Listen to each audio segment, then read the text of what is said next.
Hey friends, welcome to another day of our 12 days of Procreate and Procreate Dreams. Today, I am going to take on a challenge that I have thought about for years, and that is to ink a page of Jack Kirby's artwork in Procreate. Jack Kirby, for those who know and for those who don't, is a artist mostly known for his comics work. He did do animation work. He co-created Captain America. He co-created or created the vast majority of what we know as the Marvel Universe. He was not the writer, but the writer, Stan Lee, generally would have a quick conversation with Kirby, give him like some bullet points, and Kirby would go away and craft the entire story. So a lot of artists kind of look at Kirby not just as the artist, but also the plotter and general writer of those comics that we attribute to Stan Lee. Kirby also 100% created the New Gods, including Darkseid, for DC Comics, and if you look at the Star Wars films, a lot of that seems to be referenced directly from Kirby's New Gods work. He did a lot of things in his life. It's very hard to break it down into like a small couple-minute intro for Kirby, but needless to say, he's a titan among illustrators, and one of the most classic arguments about Kirby is who is the best Kirby inker. Joe Sinnott, Vince Colletta, a inker well known for leaving off lines of Kirby's work, on its own merits is beautiful to me, and I'm not familiar enough with his original line work to tell if somebody like Vince Colletta really mangled or eviscerated the art just for expediency's sake. I have found one of the great ways to get to know the way an artist works and to really like dig deep into their creative process is to either do a puzzle of it, buy a puzzle and you get to see all the pieces up close, or trace it and sort of like pick up their line work. I've done this with Bill Watterson, I've done this with Charles Schultz, and tonight I'm gonna do something I've wanted to do for years. Take an original piece of high-res Jack Kirby pencils that I scoured the internet for, very easy to find these things, and I'm gonna throw it in Procreate and do my thing. Now, I gotta say, the only line work that I'm good at, I think, is the line work that I'm familiar with, which means the Sumier lines, things that have a really tapered edge. If we were working entirely in physical media, it would probably be brush and India ink and not like deadline pens or anything like that. So my apologies if you feel like what I'm going to do with Jack Kirby is some sort of sacrilege, but it's just for fun. I really want to get to know the man's artwork better, which means I gotta connect to it from its barest bones sketch format to a finished piece. So here we are in Procreate. I've inserted one of these sketches of Captain America, who is my favorite comics character, not just favorite Jack Kirby creation. The other characters I was thinking about drawing were the Demon, whose design I really like, and I've drawn the Demon countless times on my own. And then I thought about doing something with like the Fantastic Four. The Thing is my other favorite Marvel character, Captain America and the Thing, both very close to Jack Kirby's heart. I went with Cap because it had a villain in it, the Red Skull, and I thought there were like a lot of fun textures in this particular drawing. It looks like it's a pinup page, and it's got Bucky in the background. We've got a foreground Red Skull, so I thought I could play with the different line widths that having a foreground, midground, and background character would entail. I'm gonna go ahead and fit to canvas. My canvas is 11 by 17, and start building some extra layers. One of the things I always do when I do this sort of work is I duplicate the layer in case I completely mess up and start drawing on the original. But I also think it might be good because Kirby's pieces are so complicated. I think it might be good if I isolated one thing at a time. And by that I mean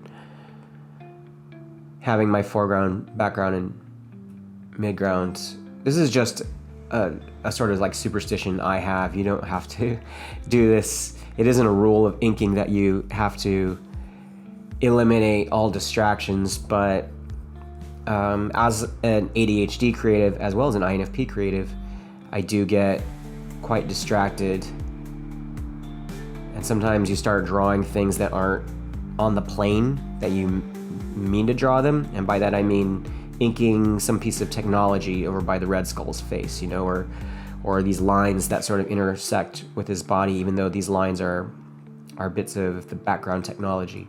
I have to say I like the Red Skull's design too, and I know he's a Nazi. I'm not saying I like Nazis. I just think that drawing skulls and skeletons is like a thing I've done my entire life. Probably going back to this first plastic skull I got as a middle schooler. And I used to draw skeleton arms on my arms. Now I have a platypus skeleton there and a triceratops skeleton in my upper shoulder. Take my transparency down on my layers because I really want to see my line work as I draw. I don't want it to like blend in perfectly with this.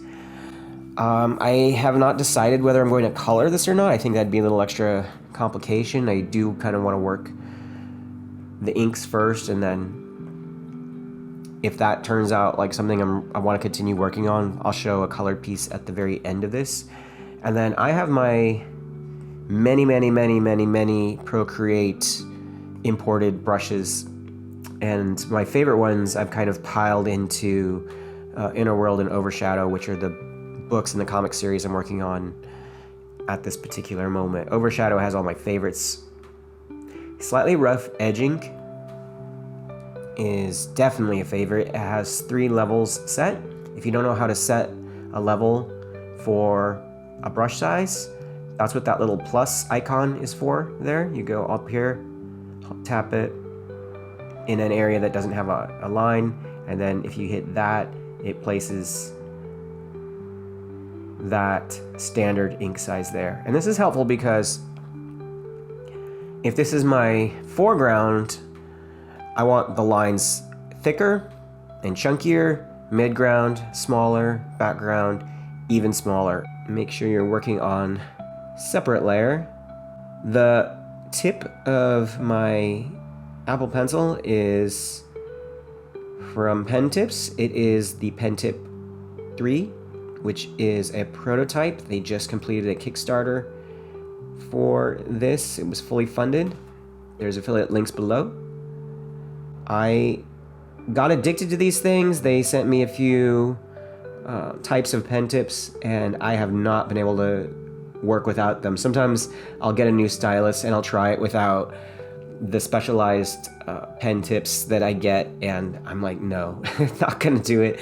This feels natural to me, and I feel like I'm actually using a brush. That's why I'm kind of clutching my pen further back, because I'm using it as a brush stylus. One of the ways I like to work too is contour line. My son has gotten really good at drawing, but he does these kind of like sketchy pencil lines. He's only really worked with a pencil. And I'm trying to get him in the habit of making quick strokes quickly, as one would do with that. And, you know, keeping your energy going by working very contoury. It's not like you can't erase a mistake anyways, but famously Jack Kirby threw away his erasers. I try and avoid doing any erasing myself. These textural shadow lines, I'm going to use a different Procreate tool for that. If it looks like Jack Kirby had a full black area, then I am trying to fill it in, but things that look like sort of a hatching line here, I'm going to leave that with another tool and just do the basic outline.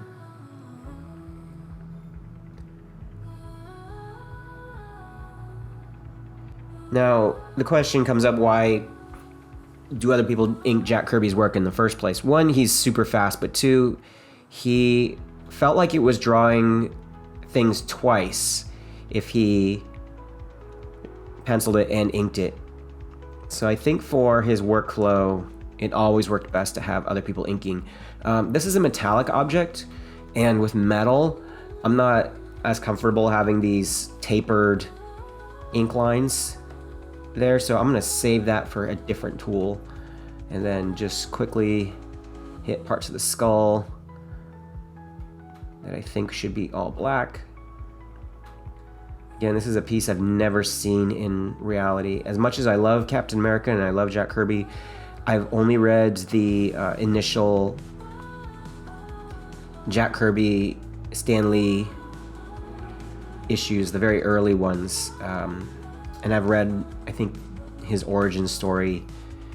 But the Mad Bomb era, I've never, ever read that. And it's on my list, believe me. You can tell I'm in exciting Los Angeles by how many sirens go on outside my window.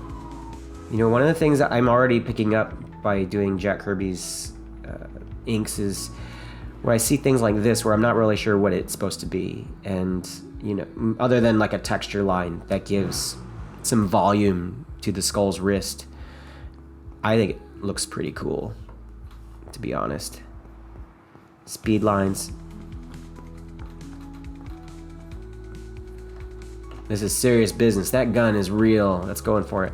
Let's pick something that is a little more uniform. I do like the flange rider. I'll put the artist whose brushes I got for that. One of the reasons I like the flange rider is it has this like kind of spillover, but it is also very straight.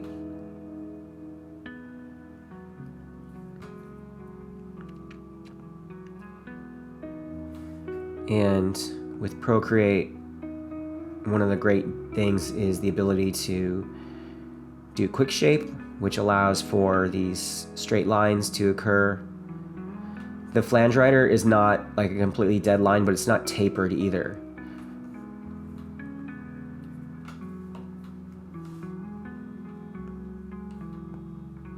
It's got a little bit of a fuzz to it. Probably not perfect for a mechanical device, but it's also like one of the stylistic tools I like the most. And then when I think something has a little bit of perspective to it, because the flange rider has a thin edge and a thick edge, I'm just gonna like rotate to where I think the perspective belongs.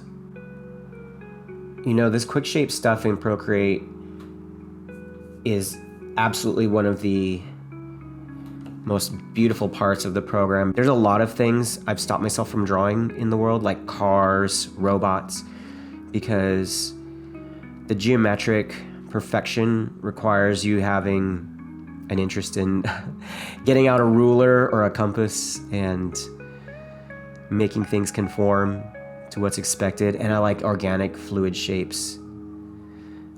This is the kind of stuff I normally would watch TV or another YouTube channel like Red Letter Media for too, because it's so dreary and not exciting to somebody who likes the fluid motions and organic shapes. But at the same time, when it comes out and I see it next to this skull figure, for example, I'm gonna be like, oh yeah, that's cool. I like that those two things blended.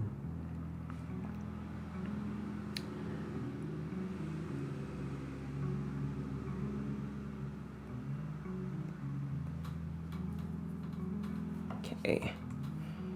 Toggle off the skull, see how we're doing.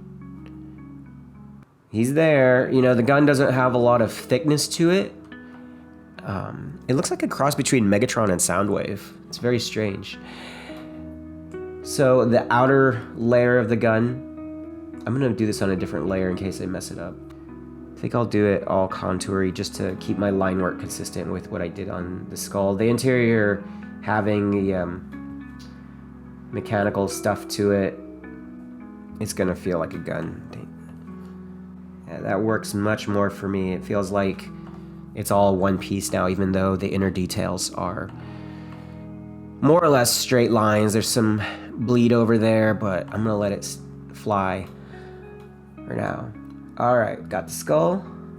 The reason I like Captain America so much as a character is I think I grew up in a household, not feeling like I had people who I could rely on, male role models, and you know, somebody who would just do what they said they were going to do. That's always been super important to me. Super important to most INFPs to have like a moral core and a reason for what you're doing, and also just the feeling that you know what's going to happen, or that whatever situation you're faced with, you kind of can fall back on something, whether it's, you know, kind of like ethical belief in God or the goodness of the universe or whatever it is. I strongly appreciate characters who will fail in their own merits, because that's who they are, and they'll stand up for what's right even if there's no chance of them winning. It wasn't shown in Avengers Infinity War, but famously Captain America dies fighting Thanos in the Infinity Gauntlet comic. Like, hopeless odds, but he wasn't going to back down no matter what. So, Jack Kirby's faces are very unique to him. He has these kind of noses that aren't really appealing when anybody else draws them. They're really appealing when Jack Kirby draws them. I feel like me putting nostrils on characters makes them look like Miss Piggy, to be honest. And so I'm going to avoid that, but I'm going to use a prime brush, which is my sort of favorite Sumie one. And the reason why I'm going to use prime brush, which of course is like named after Primordial Creative, but I want Captain America to have elegance and fluidity. That has nothing to do with the way that Kirby draws. It has everything to do with how I see the character. And I do want to get most of him in contour, very much like the outline, because, you know, Jack Kirby, power, right? Powerful gloves, but Captain America's a gymnast and an athlete as well. So let's go full outline and contour. Make it feel very unified of body and purpose. I have to stop my contour sometimes because there's elements that I need to zoom in on, but do my best to keep it unified. Now, this is a new Apple Pencil to me. I had replacement styluses, the ones that are like $13 on sale on Amazon all the time. They function, but they do not have the pressure sensitivity. And when it comes to doing like Sumie line work, it's just not feasible. In any given circumstance, you're better off using an Apple Pencil than a cheap stylus.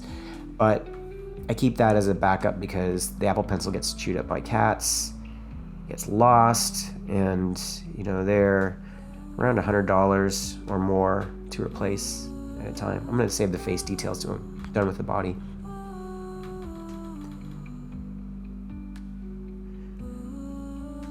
The pen tip works with either stylus,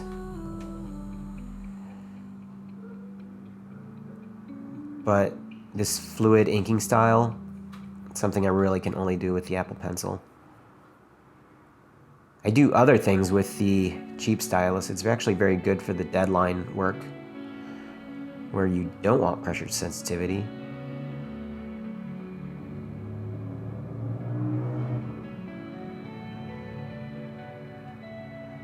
And of course, you can make adjustments in Procreate with the brushes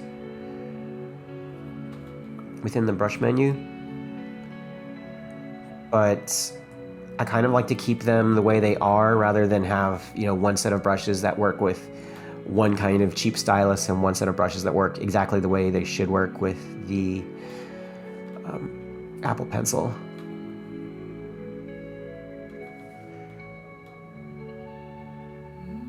When it comes to the shield,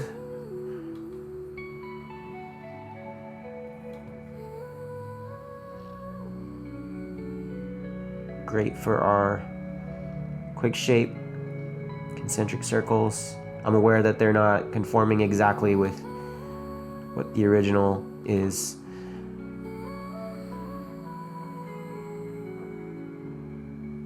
You can fiddle around with the quick shape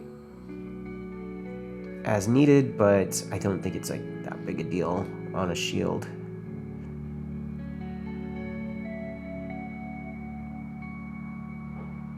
Only the outside do I care about.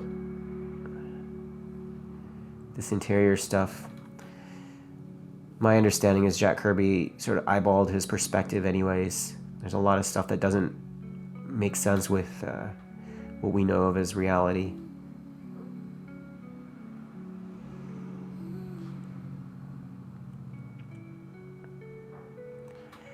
If I ever got the chance to do a comic for Marvel, rest assured, I would choose Captain America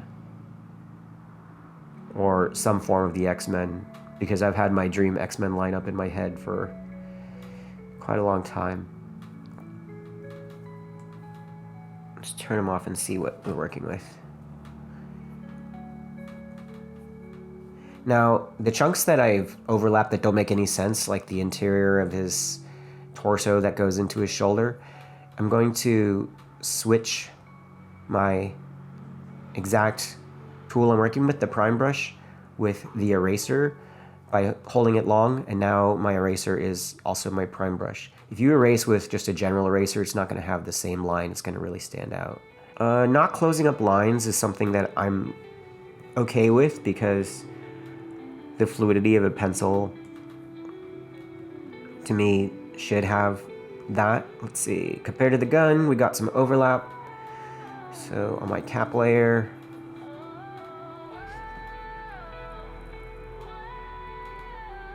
cut to that. I do see an issue where the shield is going into the skull's mouth. One thing that we can do with modern technology and this that could solve that is we can put a little camera lens blur on things. So I'm going to group the skull layer. I'm going to duplicate it just in case I mess this up and I don't like it. And then I'm going to flatten it because the skull layer is his gun and himself. And then I'm going to put a little bit of a blur on it, the perspective blur. Let's give that a shot. We'll put this down by the gun and then see what it looks like. Do directional, and the blur is going to aim this way.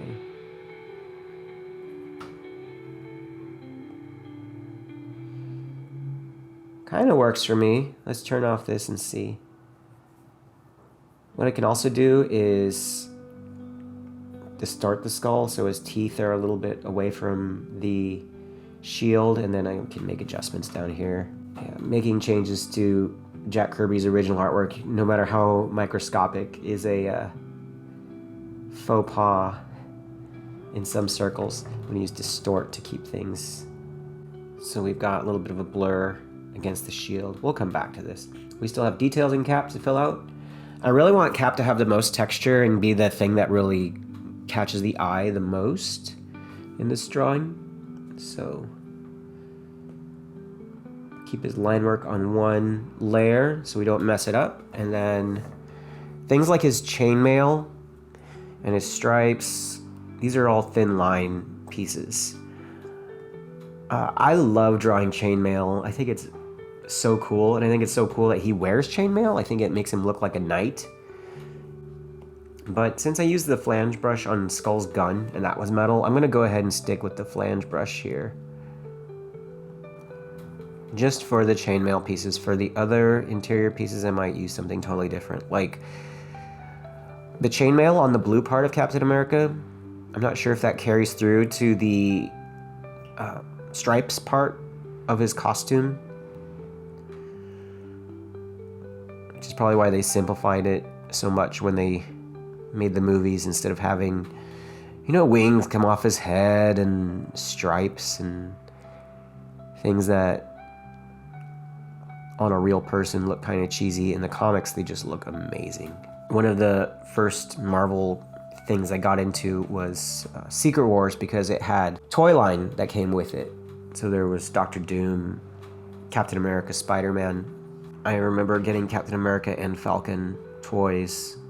And then I think the comics at the time were probably up to the Mark Grunold era, but I bought back to the J.M. DeMatteis, Mike Zeck comics, because Mike Zeck also drew Secret Wars, and I adore those so much.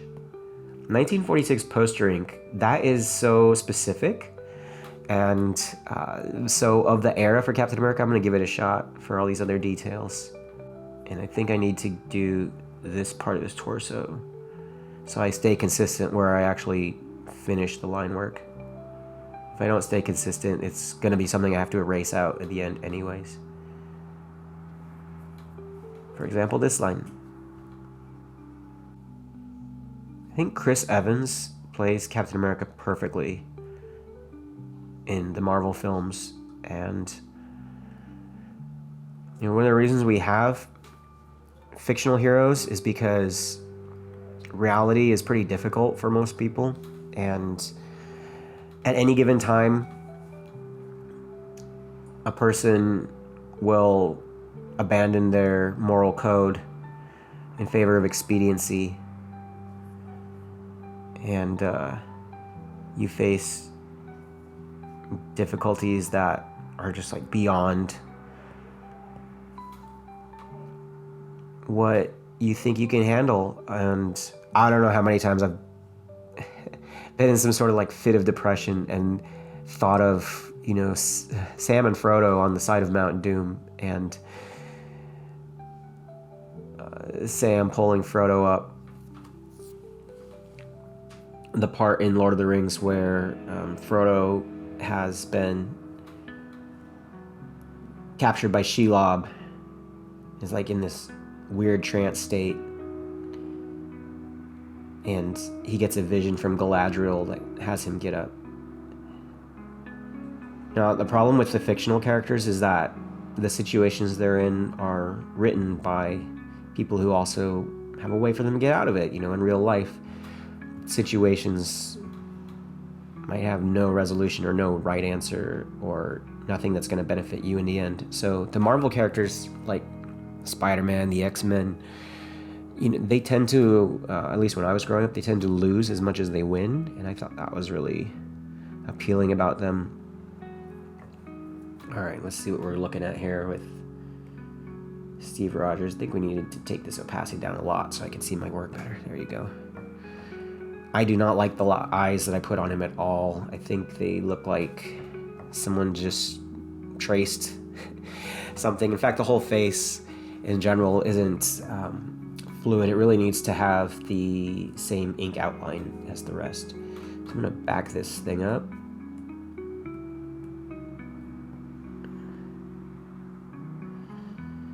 And as much as I like, you know, Kirby's faces and they're unique to him, I'm gonna try and make this my own drawing by drawing the expressions the way that I normally do. That means drawing the eyes the way I normally do, which is partially based on manga and partially based on Peanuts and Calvin and Hobbes, and just sort of like my own drawing style.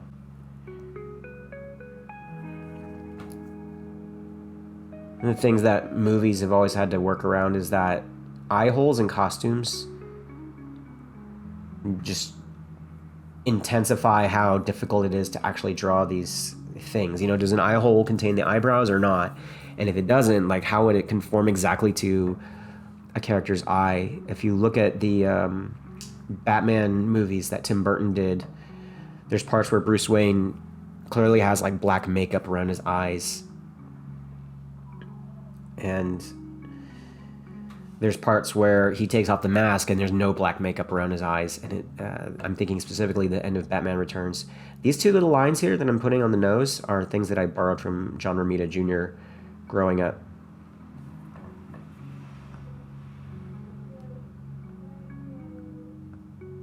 And this is probably going to be the biggest deviation from Kirby's pencils in all of these things, because I just cannot get the line work to look appealing to me.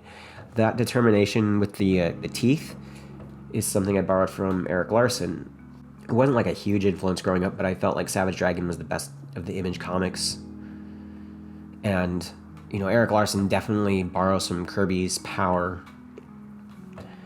The thing, this eye is much bigger than this one, so I like the bigger eye. No matter how insignificant they are in the final picture, whatever brings the eyes to life is what makes a lot of the art for me. Having a hard time finding a inking tool that's small enough for that. Alright, let's see how we're looking.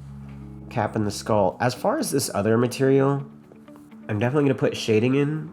The shading I'm going to use is probably like a halftone or a straight comic line.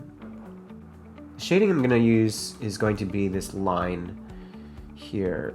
I love this, even though everything's going the same direction. It definitely feels very vintage comic-y, and it's one of those brushes that wherever you position it, it maintains its integrity of line. It isn't going to like get off. Before I put any other lines, I just really want to see what it looks like with shading.